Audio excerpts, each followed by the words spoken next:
Hi, ladies and gentlemen. Terry Martin, and we're joined by Jeff Berkowitz. We're going to be taking a look at some of the major issues that have been happening this last week. And, Jeff, one of the major issues that happened as we taped this on September 10 is that the Illinois House was in just yesterday and passed a green energy bill that has been in the works for years.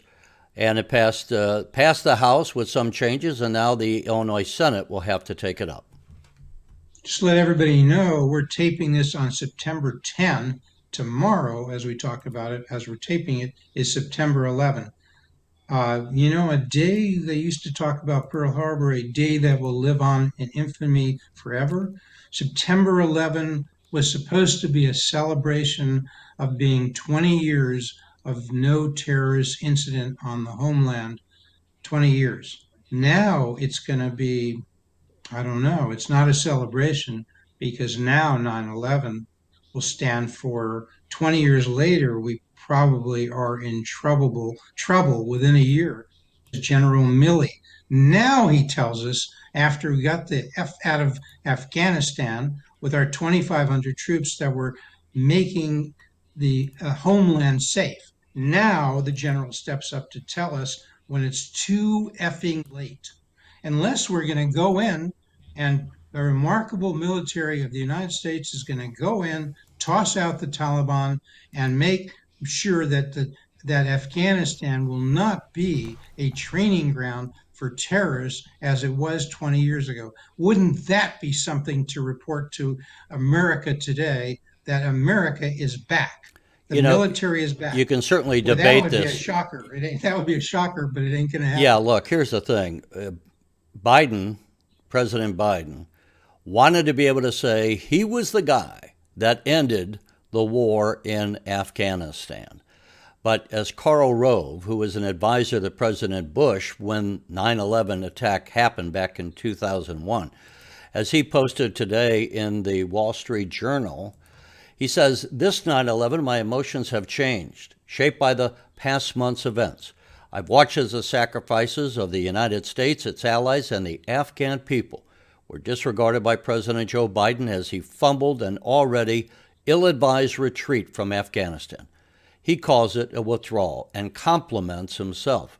In reality, it's an unnecessary surrender with grave consequences for the United States, its allies, and the almost 40 million Afghans now living under jihadist rule."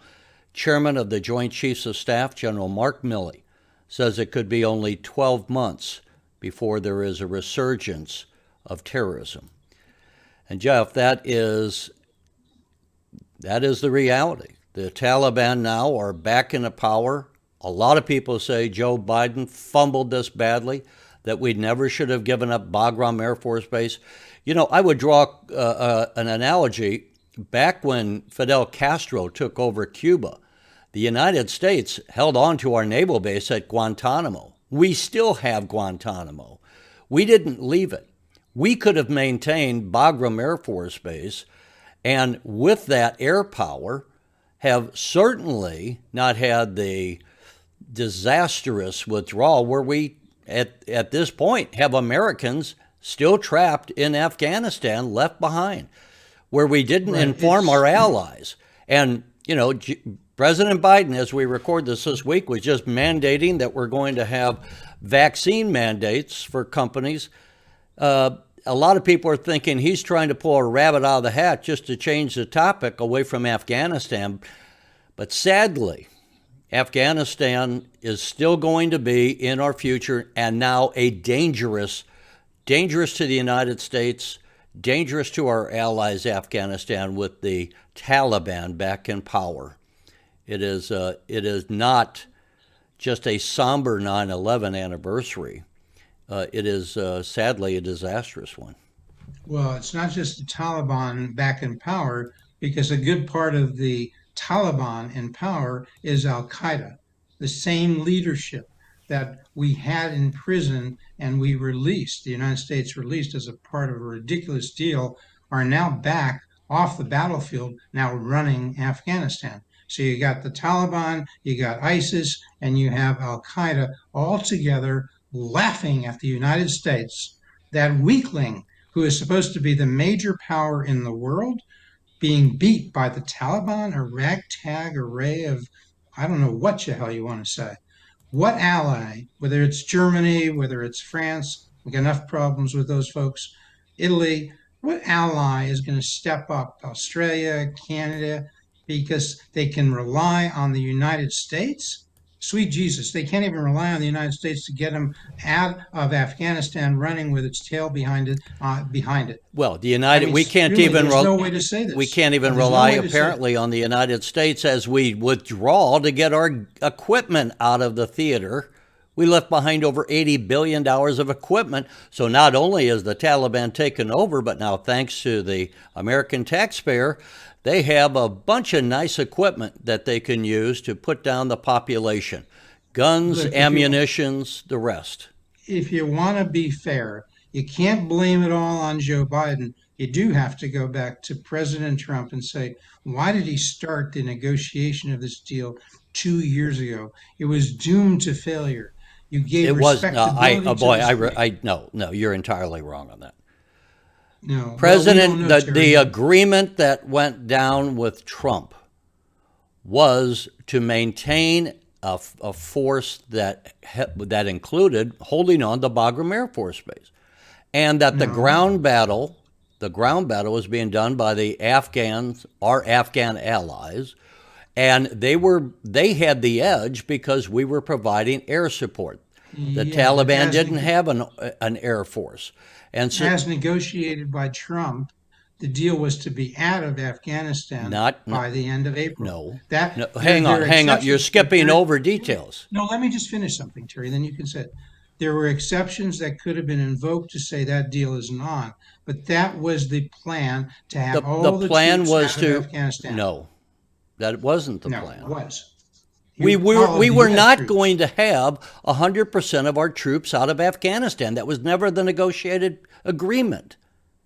No, you're wrong, Terry. You're just definitely wrong. We You're living in another world. No, Jeff, no, you're we were going to hold on to the Bagram Air Force Base. We were going to provide them with Yeah. air power, and the Taliban had to negotiate with the existing Afghan government to have a national government. It wasn't just that we were going to pull out willy-nilly and be out of there with our tail between our legs by April. That was never part of what the Trump agreement was, number one. Was Trump, what was he going to do by the end of April? You tell me. There was an April 30 date. What He did it was mean going to to have you? a troop pull down and Troop pull down to what? Give me the number. Troop pull down to what? American troops I as of believe, April as I 30 recall were the going to be numbers, what? we were going to be at about 2,500. Well, you're just definitely wrong. He was running on being completely out of there. Now, No, Terry, you could say, let me that just is finish. not true. You could say it was contingent on the Taliban keeping its agreement not to be plotting How to were we turn going to over keep allied providing, town. Jeff? It didn't Jeff, keep its agreement. how were we So going to if Trump was there, provide? he could You're say just he was wrong gonna- on this. How are we going to provide air power to our Afghan allies if we didn't have any forces in the theater? That the point is we weren't. Because if they Well, had not okay, done all what right. they did, I'll say what you'll say to me. Go back and look at it because I would just say you're factually incorrect on this. The fact is that right now the Taliban control that theater. The fact is that we have United States citizens behind enemy lines, trapped, left there, and there's no reason why we had to pull out by the end of August. And Biden is trying to say, well, that was the agreement. Well, you didn't go along with the Trump agreement with the border along the southern border with Mexico. You threw that out. You threw every other that's plan. fine. Now you're talking. Hang Now on, you're I'm just talking. saying where Biden wants Now to you're use talking. as an excuse that he was having to live up to the Trump plan, and that's just an excuse. He could he's the president of the United States. He could have done whatever he wanted to do. He wasn't bound by the Now- Trump withdrawal, and now it should have been contingent. Biden himself said, we will stay longer if Americans are stuck there. And then he went back on his own words, as he has consistently done. But even that was not sufficient. Sufficient my for point what? is for having a viable defense of the homeland. It wasn't like getting every American citizen out of Afghanistan was going to be a protection of the Well, homeland. of course So not. that But was but not. no, that those are two So different things. your point is he didn't even keep to that. I agree, but my point is that was not sufficient to maintain a viable Getting defense the of the homeland. American civilians out of Afghanistan has nothing to do with protecting America or our allies. Absolutely, that's my point to you. That's it. They're Okay, different issues. I know, but I Terry, mean, it's like yes, saying but you've conflated. it's Well, like here's saying my you shouldn't buy question a to you. red car because white Wouldn't you wine tastes expect, good. if what you said was right, wouldn't you expect the former president, President Trump, to have said in the 3 or 4 months after he left the presidency, this is all wrong. We shouldn't be backing out. We should keep those 2,500 troops there. He just, I didn't hear him say that. well, Did you hear him say that? yes, I did. You did hear him say that after he left the presidency. He was saying we should have those 20. We should keep those Well, he 2,500 didn't troops know there. that he's commented since this went down horribly about Oh, it. since it went Well, down. how he Okay, couldn't yes. know how badly Biden was going to mishandle this before the events transpired. It was not viable to be taking out the 2,500 troops. He should have known that. He should have known that was the Don't plan. say he. We He don't should know have him. spoken out. He He should have Biden, spoken out against it. Trump should have spoken out Jeff. All right, against that look, we're going policy. down crazy street here. This is stupid. You're asking Trump to be able to predict the future of how badly Biden was going to handle it before it happened. Look, let's move along. Right. I want to get to I'll the stand. energy bill here. Yeah, let's get to the energy bill. The fact of the matter is that we have in Illinois a major bill was just passed, and the bill has been in the works, as reported by the Springfield Journal-Register. The bill in the works for 3 years would promote the wind, solar, and other forms of renewable energy while also allowing Commonwealth Edison to receive $700 million from its Northern Illinois tax ratepayers for 5 years to avoid the closure of the Byron nuclear power plant near Rockford as soon as next week, and the Dresden nuclear power plant, which was threatened to be closed down within 2 months. But by saving those jobs in Northern Illinois in the nuclear plants, the bill would result in the loss of more than 1,000 jobs by premature closure of coal-fired power plants operated by City Water, Light and Power, the municipal power plant in Springfield, and by the Prairie State Energy Campus in Southern Illinois. Now, this is a problem in that the power that we receive, and folks, I know this is hard to understand in some of this stuff because we don't operate. We just turn the lights on and we flip the switch and we expect the power to be there. But this is the power, the source of electricity. Again, this is from 2016, but still more or less accurate. As you can see, Illinois has about 53% of its power from nuclear. That is predominantly in the northern part and central to northern part of Illinois. In other parts of the state, it is coal and natural gas. And you can see when you add in the coal, which is the magenta, and natural gas, which is the light blue, you're talking about approximately 40% of Illinois energy coming from fossil fuels. This bill wants to do away with fossil fuels. And this bill is, as one of the bill sponsors, Marcus Evans, said, this legislation will set a national standard for other states that clean energy is possible. But Jeff, I would say that while clean energy may be possible, it's also possible that what's going to happen is that if we mandate and close down our coal-fired plants, that what is going to happen is we're going to have a shortage of electrical energy. I want to bring up a graph here that Representative Tim Butler sent to me, and this was back on August 18th.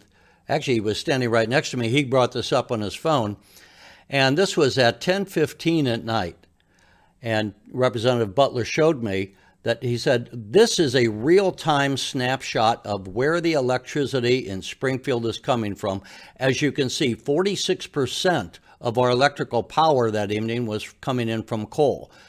Natural gas provided another 31%. So you're talking about 40 or 77% of downstate, where we don't use as much nuclear as the upstate. That was close to 13 and a quarter percent approximately. So what was the alternative energy that Marcus Evans and those who voted to pass this bill, the clean energy bill? How much came from clean energy? Well, we had wind providing that evening 8.5% and 0% from solar. Why? Because it was dark out. So when you look at this circle here, when you look at that, imagine that we just voted in the Illinois House of Representatives to do away with the gray portion, to do away with the blue portion, and to leave the nuclear, which is in brown, and wind in green. And in the evenings, how are we going to power our cities downstate when there's no solar? There may or may not be wind. That's going to be a variant. These are not what we call baseload energies. Wind and solar do not provide baseload. Baseload is the power that you use for the grid 24/7. And these are not baseload energies. Now, as part of the debate, Representative Keith Wheeler came up in debate yesterday, and he said the very same thing. He goes, you're projecting into the future closing these plants by 2038. And he said, we're just guessing at where the power is coming from. And as he mentions, if we come up short, and we almost definitely will come up short, as happened also in California, that we are going to have to then go out and buy the electricity off the spot market from other states. And what are they doing to produce the energy? They're using coal. Here's Keith Wheeler. But to use that same logic, we're guessing. We're putting a huge bill on the board here that's going to affect millions of people in this state. We're looking at, if we don't guess right, what's the result? The result is going to be that we're going to buy a ton of fossil-based power from our neighboring states because we won't have the capacity to do it ourselves. So that's Keith Wheeler. As he says, we're rolling the dice that there's going to be some invention between now and the time we close down these plants that would allow us to store electricity. Jeff, you can't store electrical energy in mass quantities unless you just want to have your light bulbs burning. You can do that. You can do that with batteries, car batteries in your basement. You can't run the L in Chicago. You can't run power plants, steel mills down in Alton. You can't run a modern industrial society with wind and solar. It's just not possible. Okay, let's give a recap. Number one, you've been focusing on downstate. That's important. Well, we're talking about the whole thing, but downstate is where we don't have the nuclear power as much. I know, but let's correct the numbers. You've been focusing those recent numbers you put up there, recent in terms of the show, last few minutes. Those are downstate numbers as of the time at night. Okay. Well, here's the state. Right, hang on. Here's the statewide numbers. That's right. So I want to remind people 50% statewide, that's 2016, but it's still pretty close to current. 50% nuclear or so, 30% or more. Which is why, imagine if they would have closed down the nuclear plants. Right. And my point to you is I don't hear them. I think these folks don't like fossil, the enviros, as they call them. They don't like fossil, but they also don't like nuclear. They don't like nuclear. They want wind and... Right. You have a fraction. If you close down nuclear and you close down fossil, you're going to be living in the Stone Age. Right. My point to you is around the state, we're getting roughly 50% of nuclear. I don't know that these people have any plan for replacing that, although they want to. They certainly don't have a plan for replacing the 30% of coal or the 10% of natural gas. No. They just got targets. Let's just remind the people that the legislation that was passed in the evening in the House, hasn't yet passed the Senate, was on September 8th.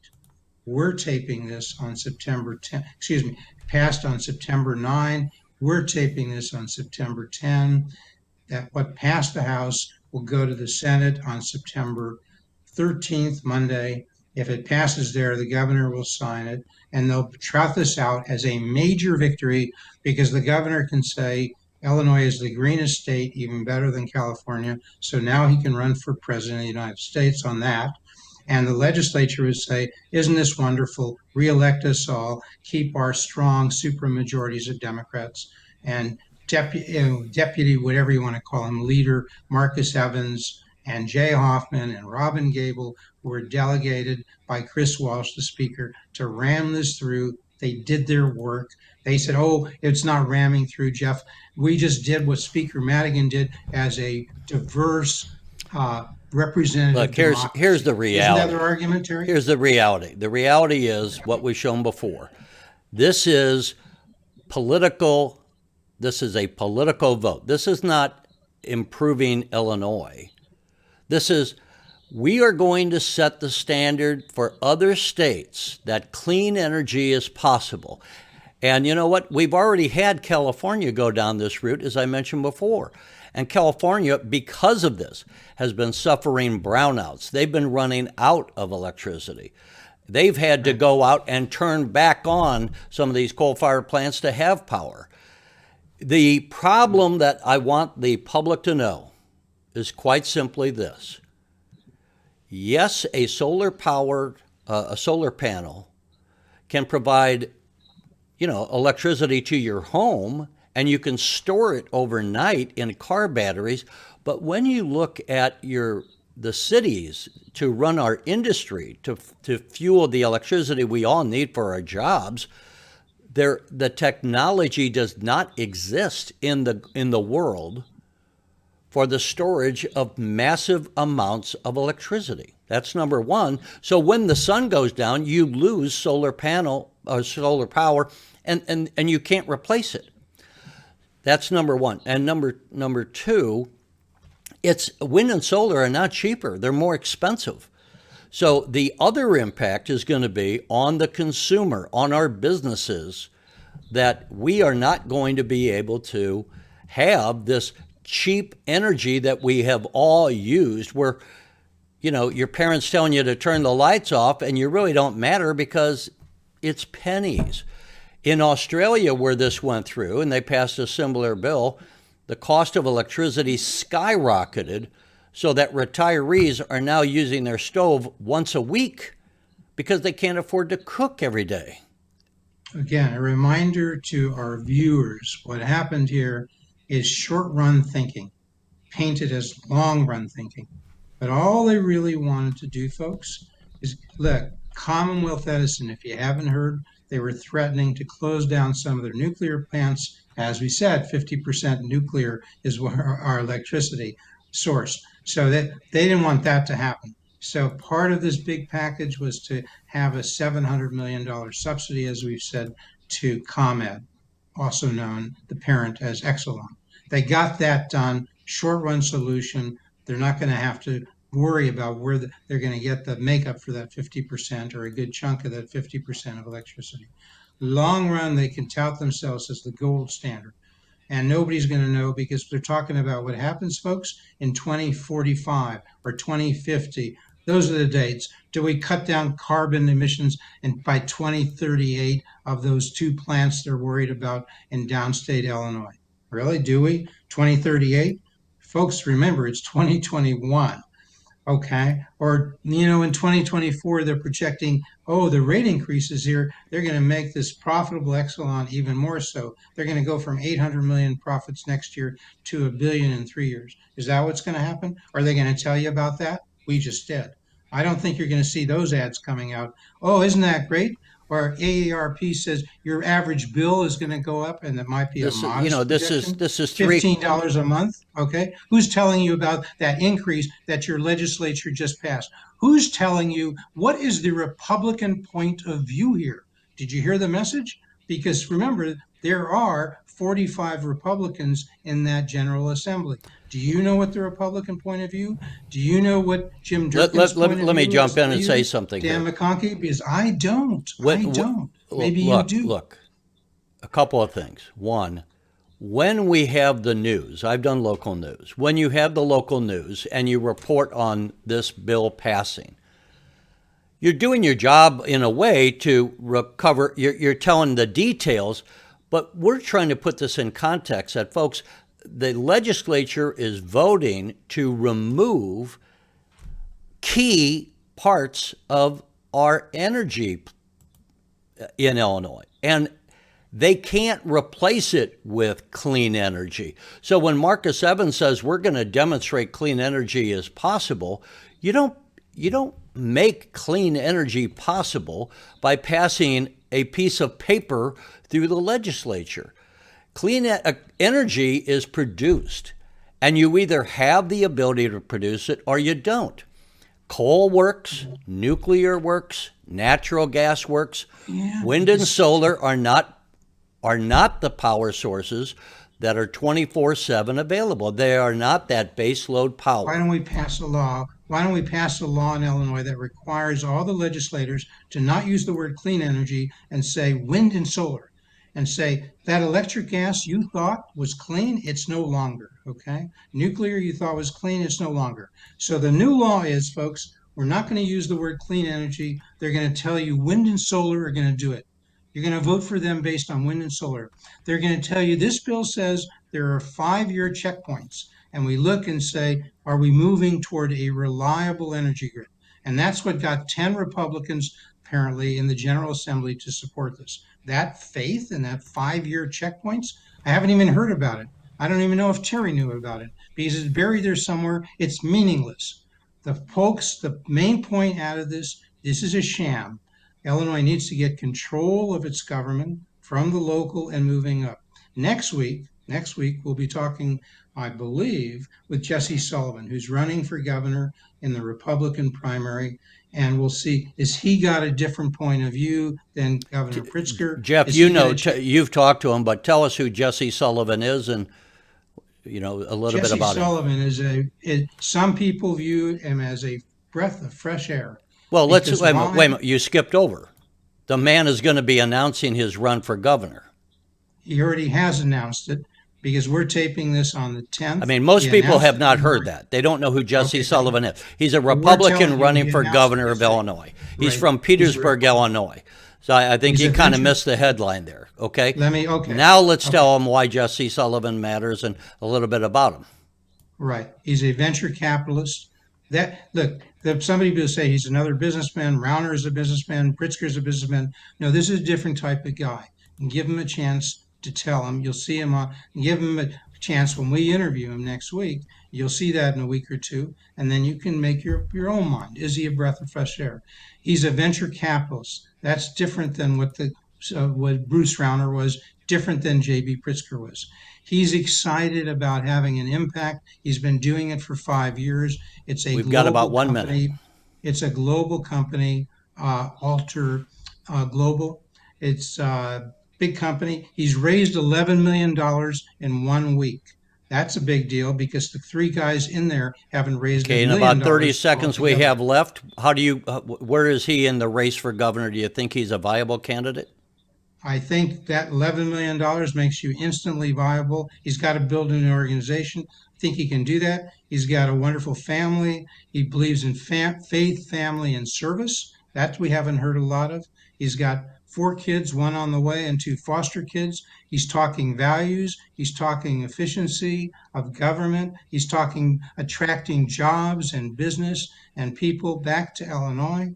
We'll find out what he has to say about pensions, the long-term problem, education, making it more efficient, improving performance. We'll find out all of that when we interview him next week. And we'll be looking forward to that, and we'll have that as our programming. Jeff, is good for you to be able to book him. We are going to close out, folks. We will see you again next week with the interview with Mr. Sullivan.